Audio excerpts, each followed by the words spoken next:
नमस्कार। जम्मू कश्मीर में बढ़ते आतंकी हमलों के बीच भारतीय सेना ने लगभग 500 पैरा स्पेशल फोर्स कमांडो को तैनात किया है। रक्षा सूत्रों ने न्यूज एजेंसी एएनआई को बताया कि जम्मू रीजन में पाकिस्तान के 50 से 55 आतंकियों के छिपे होने की आशंका है, जो भारत में फिर से टेरर नेटवर्क एक्टिव करने के लिए घुसे हैं। इसी बीच आज सेना प्रमुख जनरल उपेंद्र द्विवेदी संयुक्त सुरक्षा समीक्षा बैठक की अध्यक्षता करने के लिए एलओसी और उसके अंदर के इलाकों में सिक्योरिटी सिचुएशन का जायजा लेने के लिए जम्मू गए हैं। सेना प्रमुख का दौरा जम्मू क्षेत्र में हाल ही की आतंकी घटनाओं और विदेशी आतंकवादियों की घुसपैठ पर केंद्रित रही। आपको बता दें कि सेना को इंटेलिजेंस से मिले इनपुट के बाद उन्होंने जम्मू में मोर्चा संभाल लिया है। इसके बाद इंटेलिजेंस एजेंसियां भी आतंकियों का साथ देने वाले ओवरग्राउंड वर्कर्स और इंफ्रास्ट्रक्चर को खत्म करने के लिए काम कर रहे हैं। डिफेंस सोर्सेज के मुताबिक जम्मू में घुसपैठ कर रहे आतंकी हाई लेवल ट्रेनिंग को लेकर आए हैं। उनके पास आधुनिक हथियार और उपकरण भी हैं। सेना इन आतंकियों की तलाश और उन्हें खत्म करने की रणनीति पर काम कर रही है। आतंकियों से मुकाबला करने के लिए सेना पहले ही 3500 से 4000 सैनिकों की अपनी ब्रिगेड उतार चुकी है। इसके अलावा जम्मू में सेना के पास पहले से ही एक काउंटर टेररिस्ट इंफ्रास्ट्रक्चर है, जिसमें रोमियो और डेल्टा फोर्सेस के साथ साथ राष्ट्रीय राइफल की 2 फोर्सेस शामिल हैं। आपको बता दूं कि जम्मू रीजन में सेना ने आज से 20 साल पहले पाकिस्तानियों के टेरर ग्रुप यानी जैश-ए-मोहम्मद और लश्कर-ए-तैयबा के जिस लोकल नेटवर्क को खत्म किया था, वह पूरी ताकत से एक्टिव हो गया है।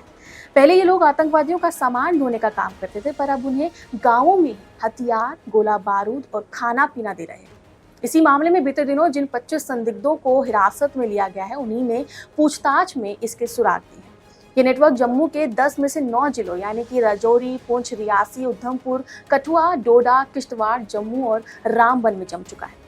जम्मू कश्मीर के पूर्व डीजीपी एसपी वैद्य के मुताबिक आर्टिकल 370 के हटने के बाद से पाकिस्तानी आर्मी और आईएसआई ने जम्मू को टारगेट करना शुरू कर दिया है।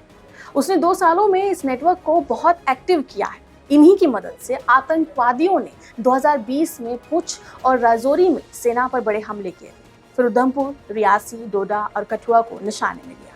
2020 तक जम्मू रीजन में काफी सुरक्षा बल तैनात था। हालांकि गलवाल एपिसोड के बाद चीनी अग्रेशन का जवाब देने के लिए यहाँ की सेना को हटाकर लद्दाख भेज दिया गया था। आतंकवादियों ने भारत के इस कदम को खास मौके के रूप में भुनाया और अपना पूरा काफिला कश्मीर से जम्मू में शिफ्ट किया। अब ध्यान देने वाली बात यह है कि यहाँ इनका पुराना लोकल नेटवर्क पहले से ही था, जिसे एक्टिव करना था, सो वही हुआ। जम्मू में टेररिस्ट इंसिडेंट सांप्रदायिक रंग भी ले सकती है। यहाँ कश्मीर के मुकाबले पॉपुलेशन डेंसिटी कम है और रोड कनेक्टिविटी भी लिमिटेड है। यहाँ का काफी बड़ा इलाका पहाड़ी है और इसीलिए आतंकियों को यहाँ मार गिराने में समय लग रहा है। सूत्रों ने बताया है कि रियासी हमले के बाद मारे गए आतंकवादियों से जो हथियार और सैटेलाइट फोन मिले थे, वो इस बात के सबूत दे रहे थे कि नए आतंकियों में पाकिस्तान सेना के फॉर्मर और करंट सोल्जर्स भी शामिल हैं। इनके हमलों का तरीका पाक सेना के पैरा ट्रूपर डिवीजन जैसा है। सैटेलाइट फोन भी पूरी तरह से एंड टू एंड इनक्रिप्टेड है। और आपको ये भी जानकर हैरानी होगी कि रिपोर्ट्स में पता चला है कि पाकिस्तान से आए आतंकी जम्मू कश्मीर के घने पहाड़ी इलाकों में छोटे छोटे कैंपों में ट्रेनिंग ले रहे हैं। इनके पास आधुनिक हथियारों के साथ मॉडर्न कम्युनिकेशन डिवाइसेस भी है। इनके सैटेलाइट फोन भी पूरी तरह से एंड टू एंड इनक्रिप्टेड है। इससे इनपुट लीक होने का खतरा बहुत कम होता है। यही वजह है कि पिछले कुछ दिनों में जम्मू में 7 बड़े हमले हुए। जी हाँ, ये सिलसिला शुरू हुआ 9 जून 2024 को, जब जम्मू के शिवखोड़ी में तीर्थयात्रियों की एक बस पर आतंकियों ने हमला कर दिया था। उस हमले में 9 लोगों की मौत हो गई थी। इसके बाद 12 जून 2024 को डोडा जिले में 2 आतंकी हमले हुए, जिसमें 5 जवान और एसपीओ घायल हो गए थे।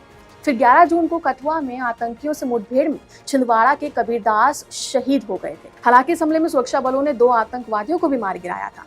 एक और हमला 26 जून को डोडा जिले के गंडोह इलाके में हुआ था, जिसमें सुरक्षा बलों ने 3 आतंकियों को मार गिराया। इसके बाद 7 जुलाई 2024 को राजौरी जिले के मंजाकोट इलाके में गुलाटी गांव में सेना के शिविर पर सुबह करीब 4 बजे गोलीबारी हुई और इसमें एक जवान घायल हो गया। फिर 8 जुलाई को जम्मू कश्मीर में कठुआ जिले के माचेड़ी इलाके में सेना के ट्रक पर घात लगाकर आतंकवादियों ने हमला किया, जिसमें जूनियर कमीशन अधिकारी समेत 5 जवान शहीद हो गए थे और 5 घायल हुए थे। और अभी लेटेस्ट किस्सा 16 जुलाई का है, जिसमें 5 भारतीय जवान डोडा डिस्ट्रिक्ट में एक सर्च ऑपरेशन के चलते देश आए थे और आतंकवादियों ने उन पर हमला कर दिया था। एक रिपोर्ट बताती है कि 2021 के बाद से जम्मू में 22 आतंकी घटनाएं हुई हैं। जिसमें 47 जवान शहीद हुए और 23 आम नागरिकों की भी मौत हुई। इस आतंकी समस्या का जल्द से जल्द खात्मा करना बेहद जरूरी है। फिलहाल इस खबर में इतना ही। देखते रहिए क्लिक इंडिया।